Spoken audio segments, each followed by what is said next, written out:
एक तो आप जानते ही हैं कि आने वाले समय में कुछ फेस्टिवल्स भी हैं और कुछ इवेंट्स भी हैं, जैसे इलेक्शन यहाँ का है। जो अर्बन लोकल बॉडीज़ का इलेक्शन 4 तारीख को है, 4 मई को।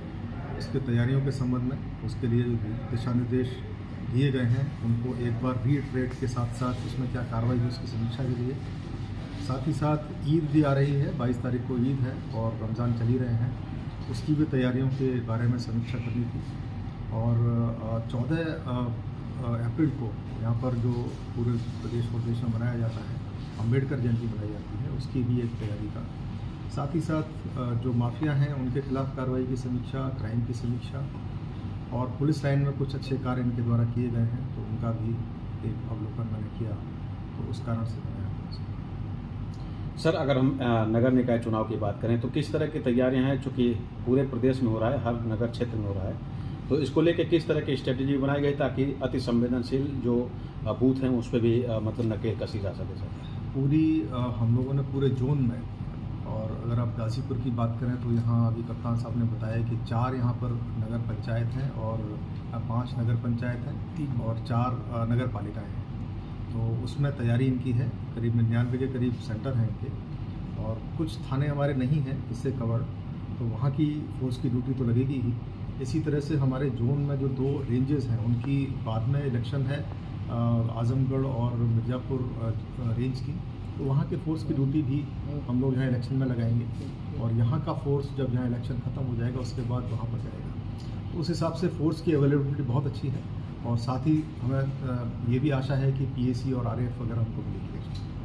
सर, अगर हम बात करें वाराणसी मंडल की, तो वाराणसी मंडल में अपराधियों के खिलाफ लगातार कार्रवाई चल रही है। अगर हम कार्रवाई की बात करें तो ऐसे अपराधियों के खिलाफ अब तक किस तरह की कार्रवाई और कितनी कार्रवाई हो चुकी है? सर, मंडल के अलावा, क्योंकि जिस तरह के माफियाओं की आप बात कर रहे हैं उनका बेसिकली न सिर्फ रेंज में, जोन में और पूरे प्रदेश में इनका जो कार्य क्षेत्र रहा है, तो अभी तक क्योंकि हम लोग नोडल हैं इसके, और मेरे पास जो स्टैटिस्टिक्स है उसके हिसाब से करीब 600 करोड़ की संपत्ति तो इनकी हमने 14 गैंगस्टर में जब्त की है।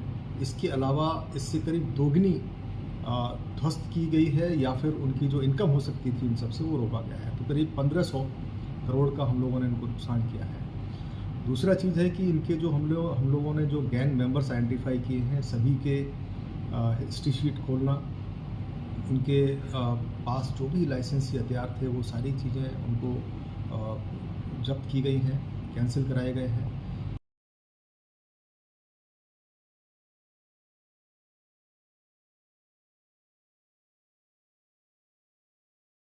सर के द्वारा जो है आज एक भवन का उद्घाटन किया गया, क्या था और इससे किस तरह की सुविधाएं अब बेहतर होंगी? सर, आज एडीजी महोदय का आगमन हुआ था, जिसमें महोदय द्वारा चुनाव की समीक्षा, आगामी त्योहारों की समीक्षा और कानून व्यवस्था की समीक्षा की गई है। इसी के साथ साथ महोदय के ही दिशा निर्देश पे एक हम लोगों ने रिनोवेट किया है अपना मीटिंग हॉल, इसका उद्घाटन किया है, इसके जीर्णोद्धार और सौंदर्यीकरण का। इसके अलावा हमारा जो शस्त्रागार था आर्मरी, उसका भी किया गया है, क्योंकि उसमें भी काफ़ी पिछली बार जब निरीक्षण किया था सर ने तो थोड़ी सी कमियां थी, उसका भी सौंदर्यीकरण और वो किया गया है। और निश्चित रूप से जो सभागार है, ये एक तरह से हमारे पुलिस विभाग में डिस्ट्रिक्ट लेवल पे ट्रेनिंग भी होती है, क्योंकि उसी हिसाब से इसे क्यूब भी किया गया है, इंटरेक्टिव बोर्ड वगैरह लगा के जो हमारी ट्रेनिंग होती है वो भी इस भवन में अब आसानी से संचालित हो सकती है। Thank you sir. धन्यवाद।